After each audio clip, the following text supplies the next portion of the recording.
Từ những buổi chiều tà tại Mecca, đạo Hồi đã trải qua một hành trình dài hàng ngàn năm để trở thành một trong những tôn giáo lớn nhất thế giới. Hồi giáo đã vươn ra toàn cầu, thậm chí còn trở thành nỗi lo an ninh ở một số nước vì vấn đề nhức nhối mang tên Hồi giáo cực đoan. Vậy tại sao một tôn giáo đề cao hòa bình và lòng nhân ái như Hồi giáo lại trở thành nguồn gốc của nhiều cuộc xung đột và khủng bố? Hồi giáo được sáng lập bởi nhà tiên tri Muhammad, vốn là người Ả Rập, sinh ra ở thành Mecca, nay là Ả Rập Xê Út, nên số người theo ông cũng đa phần quanh khu vực Trung Đông ngày nay.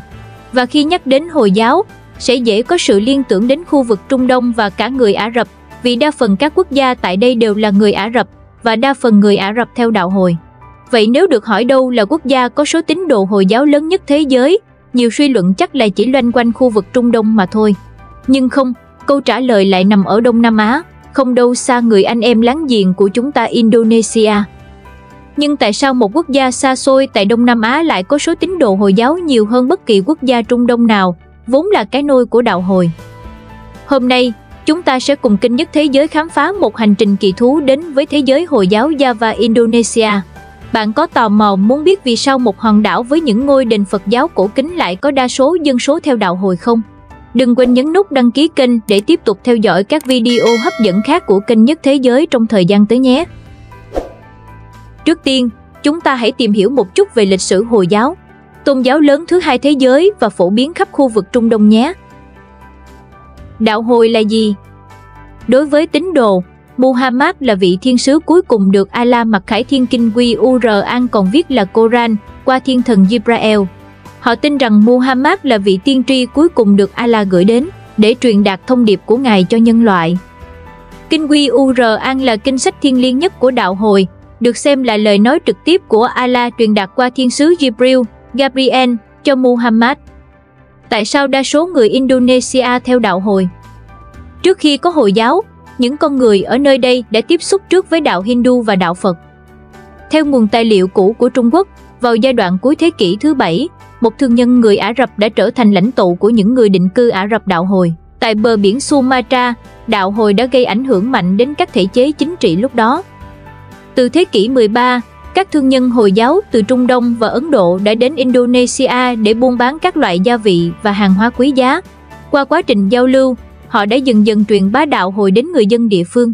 Các nhà truyền giáo Hồi giáo cũng đóng vai trò quan trọng trong việc truyền bá tín ngưỡng này.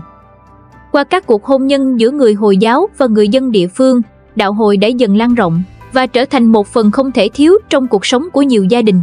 Các vương quốc Hồi giáo ở Indonesia đã có những chính sách khuyến khích người dân theo đạo Hồi, đồng thời đàn áp các tôn giáo khác. Từ đó, cuối thế kỷ thứ 16, Hồi giáo đã lấn át Hindu giáo và Phật giáo để trở thành tôn giáo thống trị ở Java và Sumatra. Đạo Hồi ở Indonesia đã hòa quyện với các tín ngưỡng bản địa, tạo nên một hình thức Hồi giáo đặc trưng, phù hợp với văn hóa và lối sống của người dân. Ngày nay, với dân số hơn 280 triệu người, Hồi giáo vẫn là tôn giáo thống trị ở Indonesia với số tín đồ lớn nhất thế giới. Hơn 200 triệu người Indo theo đạo Hồi chiếm gần 90% dân số cả nước và 13% số tín đồ Hồi giáo toàn cầu, trong đó đa phần là theo dòng Sunni.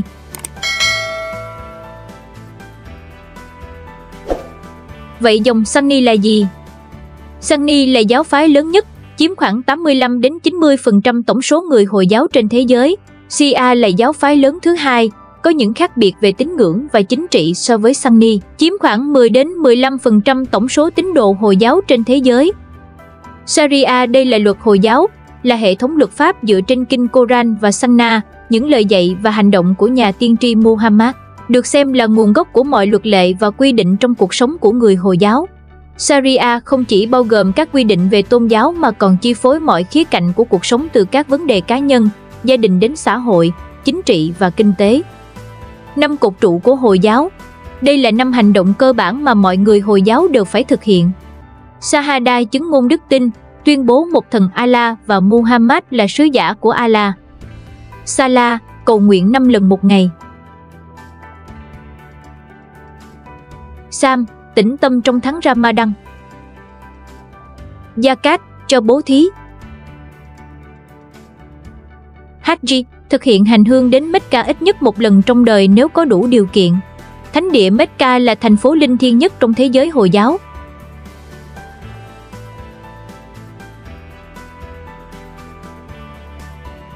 Phong tục kỳ lạ của đạo Hồi. Cấm tiêu thụ rượu và thịt lợn. Đạo Hồi nghiêm cấm tiêu thụ rượu và các sản phẩm từ thịt lợn. Trong kinh Koran và các truyền thống Hồi giáo, thịt lợn được xem là không sạch sẽ và bị cấm. Đây là một quy định tôn giáo mà người Hồi giáo phải tuân thủ. Việc kiêng thịt lợn đã trở thành một phần không thể thiếu trong văn hóa và truyền thống của người Hồi giáo từ lâu đời. Nó được truyền từ thế hệ này sang thế hệ khác và trở thành một tập quán khó thay đổi. Ngoài ra, kinh thánh của đạo Hồi Koran đã cấm rõ ràng việc uống rượu. Thánh Allah đã cảnh báo về những tác hại của rượu và coi nó là một trong những điều xấu xa mà con người nên tránh xa. Đây là một phần quan trọng trong lối sống lành mạnh và đạo đức của người Hồi giáo.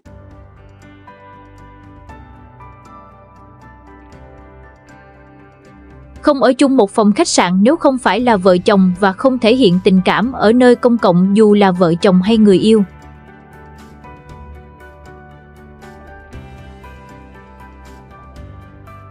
Trang phục kín đáo, khiêm tốn. Người Hồi giáo, đặc biệt là phụ nữ, thường mặc trang phục che kín cơ thể theo quy định tôn giáo, chẳng hạn như hijab, khăn trùm đầu, hoặc niqab, khăn che mặt. Đối với nhiều người không phải Hồi giáo, việc mặc trang phục che phủ cơ thể như vậy có thể bị coi là khác lạ. Ramadan và nhịn ăn sầm. Trong tháng lễ Ramadan, người Hồi giáo thực hiện việc nhịn ăn từ bình minh cho đến hoàng hôn. Điều này bao gồm không ăn uống, hút thuốc hoặc thực hiện các hành động thân mật với vợ chồng. Sau khi mặt trời lặn, họ mới được ăn uống, được gọi là iftar.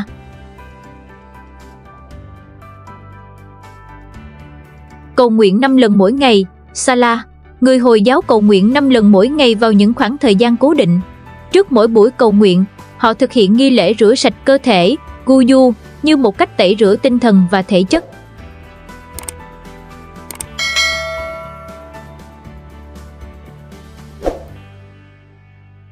Nghi lễ hành hương Hajj. Người Hồi giáo được yêu cầu hành hương đến thánh địa Mecca ít nhất một lần trong đời nếu có điều kiện. Trong nghi lễ này, hàng triệu người tập trung tại Mecca và thực hiện các nghi lễ đặc trưng như đi xung quanh Kaaba, đền thờ thiêng liêng, 7 lần.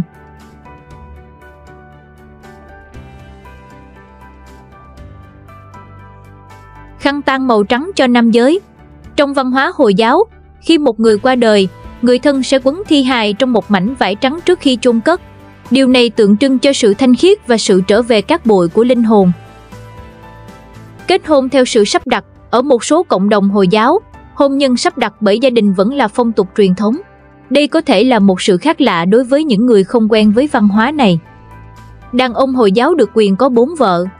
Nghe có vẻ mang nặng tư tưởng phong kiến. Nhưng trong kinh Koran, người đàn ông Hồi giáo được phép cưới tối đa 4 người vợ. Tuy nhiên, điều này đi kèm với những yêu cầu nghiêm ngặt. Người chồng phải đối xử công bằng với tất cả các vợ, đảm bảo cuộc sống đầy đủ cho họ, và có lý do chính đáng để kết hôn thêm, chẳng hạn như chăm sóc những người phụ nữ quá bụa hoặc có hoàn cảnh khó khăn. Trong xã hội hiện đại, đa thê ngày càng trở nên ít phổ biến hơn do nhiều thách thức. Việc đối xử công bằng với nhiều người vợ, đáp ứng nhu cầu của từng người và đảm bảo sự hài hòa trong gia đình là điều không hề dễ dàng. Bên cạnh đó, quyền lợi của phụ nữ ngày càng được nâng cao và nhiều người cho rằng đa thê có thể ảnh hưởng tiêu cực đến quyền bình đẳng giới.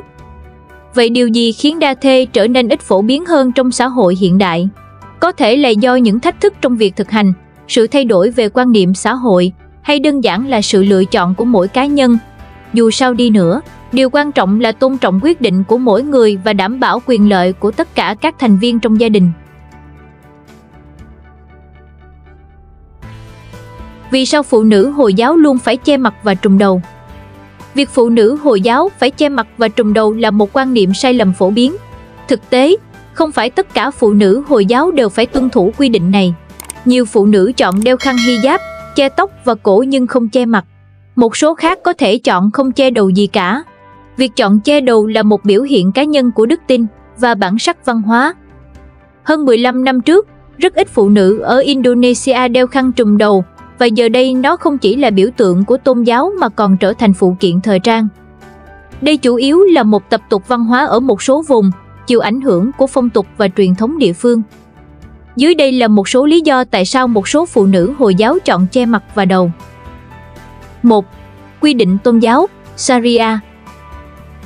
Trong kinh Koran, đạo Hồi có những lời dạy về trang phục khiêm tốn đối với cả nam và nữ. Mặc dù Kinh Koran không yêu cầu rõ ràng phụ nữ phải che mặt, nhưng có nhiều câu nói về việc che phủ các phần cơ thể nhất định để bảo vệ sự trong sạch và giữ gìn lòng khiêm tốn. Câu Kinh Koran thường được nhắc đến liên quan đến vấn đề này là: và hãy nói với những người phụ nữ có đức tin rằng họ nên hạ tầm mắt của mình và giữ gìn sự khiêm tốn của mình, và không được phô bày sự quyến rũ của họ, ngoại trừ những gì phải phô bày.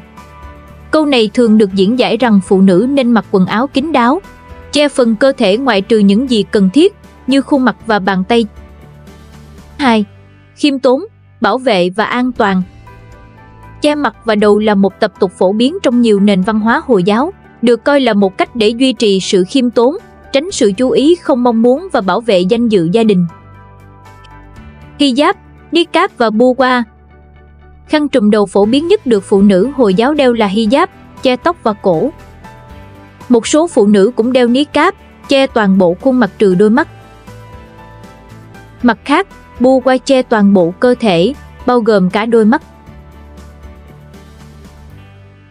Những phong tục này có thể khác nhau tùy thuộc vào quốc gia, vùng miền và giáo phái Hồi giáo. Ví dụ, cách ăn mặc của phụ nữ Hồi giáo ở Indonesia có thể khác với cách ăn mặc của phụ nữ Hồi giáo ở Ả Rập Saudi.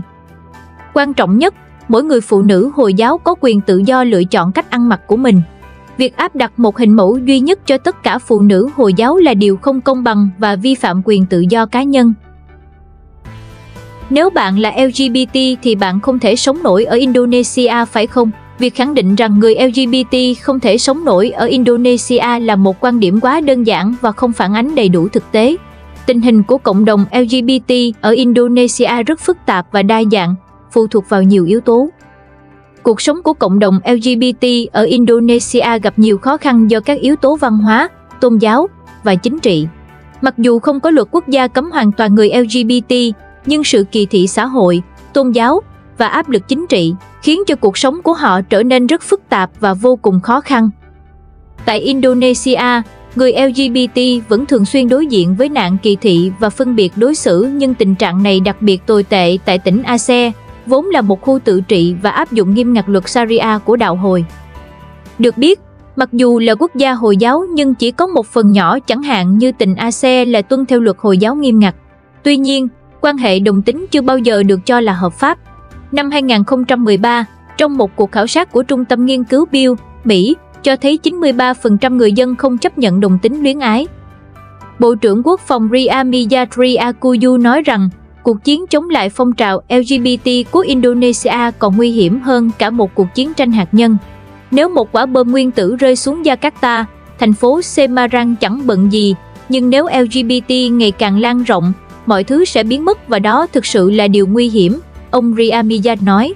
Hiệp hội các nhà tâm thần học Indonesia còn đưa ra một tuyên bố hồi tháng 2 năm 2017 rằng người đồng tính hoặc lưỡng tính đều có vấn đề về tâm thần. Theo hãng tin Reuters, hiện còn hơn 70 quốc gia và lãnh thổ xem việc thừa nhận bị đồng tính là phạm tội. Đặc biệt tình trạng này còn khá nặng ở các quốc gia thuộc châu Phi và châu Á. Con số trên dẫu sao cũng có giảm vì 2 năm trước là 93 quốc gia.